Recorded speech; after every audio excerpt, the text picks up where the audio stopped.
안녕하세요. 저 아리입니다.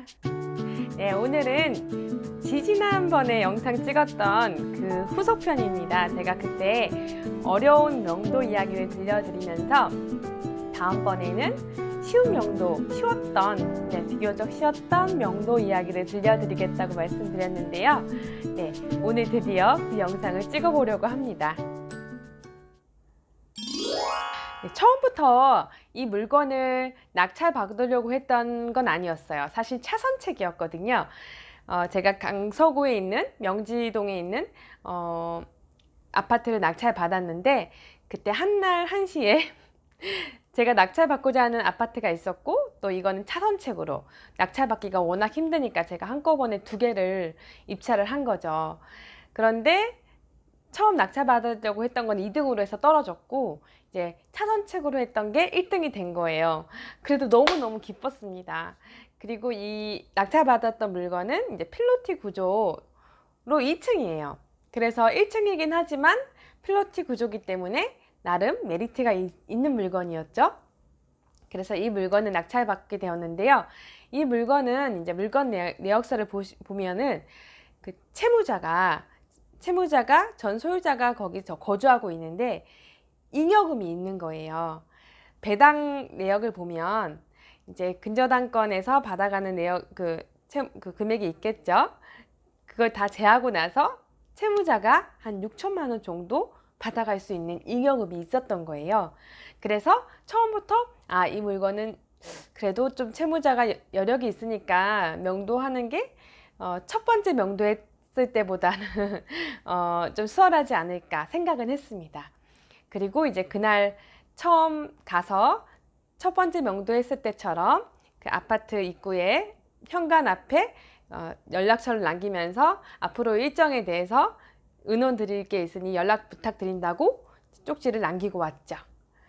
그랬더니 다음날 바로 연락이 왔더라고요. 그래서 되게 그 한 40대 50대 정도 되는 주부셨어요. 그분께서도 그리고 되게 이제 부동산의 경매에 대해서 잘 모르셔서 이거 채무나 이런 것들을 잘 모르셨던 것 같아요.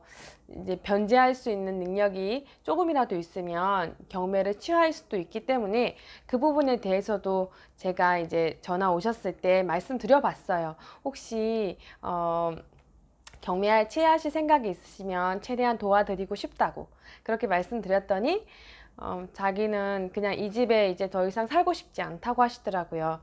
나가고 싶다고 하시더라고요. 그래서 그러면 앞으로 일정에 대해서 협의를 드려야 될 것 같은데 한번 제가 찾아뵈도 되겠냐고 물어봤더니 이제 와도 된다고 하시더라고요. 그래서 날짜를 조정해서 이제 만나는 날짜를 잡았습니다. 만나기로 한 날 빈손으로 가기가 좀 그래서 선물 세트 그 해물 선물 세트를 해산물 선물 세트를 사들고 갔어요. 그때가 저녁 시간이었는데 한 6시쯤 됐던 것 같아요. 아드님께서 이제 초등학교 정도 되는 아들이었었어요. 저녁을 먹고 이제 제가 가자마자 이제 학원을 가는 시간이었던 것 같아요. 갔는데 그 어머니께서 이제 찬송가를 되게 틀어놓으시고 성경책을 딱 펴놓으신 걸 보니까 제가 오기 전까지 되게 기도를 하고 계셨던 것 같더라고요. 뭔가 이제 그분도 이런 상황이 처음이니까 또 어떤 낙찰자가 올지 모르니까 되게 두려우셨던 것 같아요. 그래서 제가 처음 낙찰받았던 물건에서는 제3자 화법으로 해서 부동산이다, 다른 낙찰자가 있으시고 저는 제3자다 이렇게 말씀드렸었는데 이번에는 그냥 솔직하게 말씀드렸어요. 제가 낙찰자라고. 그런데 투자 목적으로 낙찰받았다고 말씀드리기는 좀 그래서 제가 낙찰자고 지금 현재 월세로 거주하고 있는 집이 있고 그렇기 때문에 월세가 비싸기 때문에 경매로 이렇게 어렵게 낙찰받았다. 저도 이제 아이가 있기 때문에 여기 키우기가 너무 좋을 것 같아서 낙찰받았다 이렇게 말씀드렸어요. 그분도 그 상황에 대해서 되게 이해하시더라고요. 그래서 그때 이제 명도 합의서를 들고 갔는데 서로 이제 진심을 당해서 이제 얘기를 주고받다 보니까 믿음이 생기더라고요, 그분께. 저는 사람을 좀 잘 믿는 편이기도 하고. 그런데 이제 명도 합의서를 꺼내면 뭔가 너무 사무적인 느낌이 들고 좀 그래서 명도 합의서는 쓰지 않았어요. 그냥 서로 이제 그 상황을 서로 다 이해하고 그렇게 되면 이제 설명을 드렸죠. 제가 잔금을 치게 되면 그때부터 이자가 나가게 되는데 이자도 나가고 월세까지 내면 제 상황이 너무 힘들기 때문에 잔금 치기 전에 나가셨으면 좋겠다. 그렇게 말씀드렸는데 이제 그분의 입장은 잉여금을 받아야지 나가실 수 있다고 말씀하시더라고요. 제가 잉여금을 먼저 드리려면 빨리 잔금을 치르고 이제 법원에서 배당기일을 결정을 해서 이제 채무자하고 그 채권자에게 배당 금액을 나눠줘야 되는 거거든요. 이제 그렇게 되면 서로의 믿음이 없으면 사실은 내가 먼저 잔금을 쳤다가 이분이 또 나가지도 않고 그렇게 되면 이제 서로 이제 안 맞게 되는 거라서 좀 두려웠지만 명도 합의서를 쓰면은 이분께서 조금 더 마음이 좀 그러실 것 같아서 일단 명도 합의서는 그날 안 썼어요. 그리고 그냥 그 상황만 설명드리고 그러시면 일단은 집을 먼저 알아보시는 게 좋을 것 같다고 말씀드리고 그날은 돌아왔거든요. 그래서 이제 날짜가 좀 지나면서 생각을 해봤더니 이분이 돈을 받지 않으면 못 나가실 것 같다는 생각이 들더라고요. 그래서 그럼 빨리 잔금을 치러야겠다 생각해서 법원에 전화를 했어요. 경매 그 몇 개 있잖아요. 전화를 했더니 그래서 혹시 그 채무자하고 이제 명도 중간에 이분이 그 잉여금을 받아야지 나가실 수 있기 때문에 빠르게 잉여금을 받게 해드리고 싶은데 어떻게 하면 좋을지 배당기일이 언제 잡힐 수 있는지 여쭤봤더니 내일까지 잔금을 치르면 배당기일을 이번 달 안에 잡아주고 그렇지 않으면 그 다음 달에 잡히게 되면 그 다음 달에 또 배당기일이 잡힌다는 거예요. 법원에서는 또 뭐 그런 시스템이 있겠죠. 그래서 부랴부랴 내일까지 당장 잔금을 치르려면 아직 그 대출 신청도 안 했는데 내일까지 어떻게 하냐고 한 이틀만 더 시간을 주시면 안 되겠냐고 사정사정을 했어요. 이제 채무자한테도 그렇게 해드리는 게 좋지 않겠냐고 이제 상황을 설명해 드렸죠. 그랬더니 그 집행관분께서 그러면 다음 날까지 그러니까 모레까지 잔금을 꼭 해달라는 거예요. 그때부터 이제 대출기에 다 전화를 했더니 다음날 당장 대출 나오는 데가 딱 한 군데 있더라고요. 새마을금고. 근데 되게 우연치 않게도 그 새마을금고가 제가 처음 대출 받았던 곳이었거든요. 처음 낙찰받은 물건을. 그래서 그 새마을금고를 통해서 또 대출을 실행을 하는데 이때 또 중간에 또 사건이 있었던 게 제가 급한 걸 알잖아요. 제가 어떻게 대출 거기를 알게 됐냐면 대출 상담사 전화번호를 법원 앞에 가면 나눠주잖아요. 그 번호를 연락처를 돌리다 보니까 이제 어떤 한 분께 연락을 취하게 됐고 그분이 이제 바로 잔금을 칠 수 있는 새마을금고를 가르쳐 준 거죠. 그런데 그분이 이제 제가 급한 걸 알잖아요. 법무사분도 제가 급한 걸 알잖아요.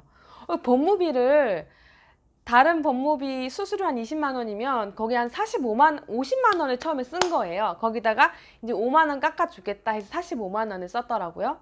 정말 기가 막혀서 그래서 제가 너무 화가 나가지고 이제 일단 은행에 전화했어요. 법무사 바꿀 거라고. 그랬더니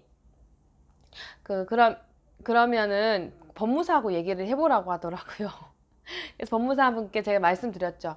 아니 제가 급하다는 사실을 아시고 그렇게 이용하시는 거 아니시냐고 그렇게 막 아무튼 싸웠어요. 그래서 결국에는 30만 원으로 이제 거의 처음에 50만 원 불렀으니까 20만 원 깎은 거죠. 깎아서 이제 진행하게 됐죠. 그래서 이제 배당기일을 그 다음 달로 바로 이제 잡아드리고 이제 그 채무자분께서 배당을 받을 수 있도록 이렇게 해드렸습니다. 그래서 배당을 받았어요. 그런데 이제 채무자분께서는 이제 그때 돼서 돈은 받았는데 좀 연락이 이제 좀 뜸하시더라고요. 돈 받아나니까 화장실 들어갈 때 다르고 나올 때 다르다죠, 사람이. 근데 하지만 저는 이제 그분을 끝까지 믿고 싶었어요. 그래서 이제 문자로 계속 이제 사정을 말씀드렸죠. 제가 지금 이자가 나가게 됐고 월세도 나가게 됐고 상황이 안 좋다고 그렇게 제가 사정을 말씀드렸더니 이제 그분께서도 집을 알아보겠다고 하셨어요. 그리고 그분께서는 경매에 대해서 잘 몰라서 저한테 이제 이사 비용 같은 거는 바로 물어보지는 않으셨는데, 제가 그냥 먼저 말씀드렸어요. 이사 비용 먼저 드리겠다고. 한 100만 원 정도 드리겠다고 말씀드렸거든요. 네, 그랬더니 그분께서는 거기에 대해서 크게 뭐 반대나 뭐 그런 거 없으셔서 100만 원으로 이제 책정이 됐어요. 측정이 됐는데, 이제 제가 말씀드렸어요. 잔금을 그러니까 배당을 받고 나가셔야 돼서 잔금 치르고 배당 기일까지 한 2주 정도 소요가 됐잖아요. 거기까지는 이자는 제가 터치를 달라고 말씀을 못 드리겠는데, 그 이후 2주 정도 더 드렸거든요. 총 한 달을 드렸어요. 그 이후까지도 안 나가시면 제가 드리기로 했던 이사 비용에서 그 이자 비용을 제하겠다고 그렇게 말씀드렸어요. 그렇게 말씀드렸더니 이제 그분은 이제 좀 더 빨리 나가야겠다는 생각이 드실 거 아니에요, 그쵸? 근데 조금 부담스러우셨던 것 같아서 이제 반반씩, 그러면 이자를 반반씩 해드릴 테니까 최대한 빨리 나가주셨으면 좋겠다. 결국은 그렇게 협의를 받고, 이제 계산을 해보니까 이자가 100만 원 드리기로 했던 100만 원에서 이자를 빼니까 한 70만 원 정도 남더라고요. 그래서 근데 70만 원 드리기가 좀 그래서 명도는 거의 한 달 만에 끝냈고요. 그냥 100만 원 다 드렸거든요. 근데 나중에 관리비 이게 있잖아요. 이거를 처음 입주하신 분이 관리비 예치금을 내시잖아요. 이게 만약에 집을 양도하거나 하면은 이것도 이제 같이 매수자가 이거를 지불하게 되어 있거든요. 근데 저는 이제 이런 거 제가 공인중개사인데 생각을 했어야 되는데, 경매 물건에선 생각을 못 한 거예요. 그래서 이 31만 2천 원을 나중에 그분께서 달라고 하시더라고요. 100만 원 드렸는데 이거 영수증을 드릴 테니까 이 돈도 따로 달라고 하시더라고요. 저는 이제 이 금액이 다 포함됐다고 생각을 했는데, 그래서 그냥 결국에는 이 31만 2천 원 드렸죠. 그래서 깔끔하게 그렇게 정리를 했습니다. 혹시나 아파트 명도 하실 때 나중에 채무자에게 요거까지도 깔끔하게 정리를, 그러니까 명도 합의 금액, 이사 비용에 포함시키는 조건으로 이렇게 하시면 나중에 여러분들은 조금이라도 금액을 저렴하게 아끼실 수 있을 것 같아요. 네, 그래서 이번 명도는 서로의 믿음으로, 네, 어떠한 사무적인 것보다는 서로의 믿음으로 좀 쉽게 해결할 수 있었던 케이스였던 것 같아요. 제가 봤을 때 명도는 이제 사람마다 너무너무 다르기 때문에 명도는 너무 어렵다, 명도는 너무 쉽다, 이렇게 미리 결단 짓고 두려워하는 것보다는 이제 우선 시도를 해보고 상대방을 만나보고 사람에 따라서 이제 상황을 대처하는 게 가장 좋은 명도 방법인 것 같습니다. 네, 여러분들께 제 영상이 많은 도움이 되었으면 좋겠고요. 도움이 되셨더라면 좋아요와 구독 부탁드릴게요. 네, 다음번에는 조금 더 좋은 영상 만들도록 노력하겠습니다. 여러분들 힘내시고요. 좋은 일, 기쁜 일 오늘도 반드시 생깁니다. 그럼 다음에 다시 만나요.